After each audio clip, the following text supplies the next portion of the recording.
The two battles of Kizugawaguchi were fought during Oda Nobunaga's attempted sieges of the Ishiyama Honganji in Osaka. The Honganji was the primary fortress of the Ikoiki, mobs of warrior monks, priests, and farmers who opposed Oda's rule. He ordered one of his admirals, Kuki Yoshitaka, to organize a blockade against the fleets of the Iki's allies, who sought to supply the fortress and break the siege. Many of the ruling families of the neighboring provinces opposed Oda, chief among them the Mori clan. In the first battle, in 1576, the Mori defeated Kuki Yoshitaka's fleet, breaking the blockade and supplying the fortress. Both sides fought with firearms, a rather new development in Japanese warfare, but Mori's experience and knowledge of naval tactics was ultimately the deciding factor. The second battle, 2 years later, the Ishiyama Honganji was still under siege, and Oda's fleet, commanded once again by Kuki Yoshitaka, made another attempt to break the Mori supply lines.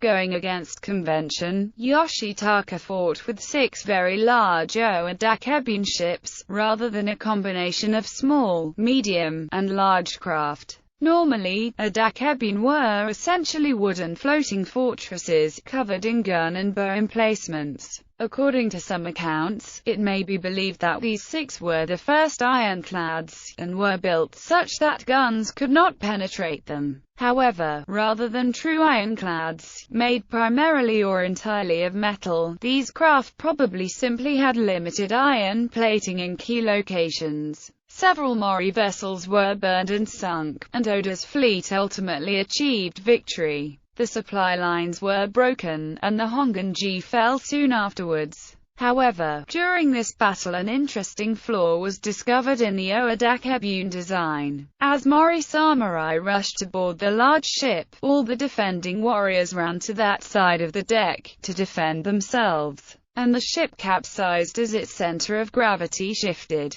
Yoshitaka went on to defeat the Mori once more the following year.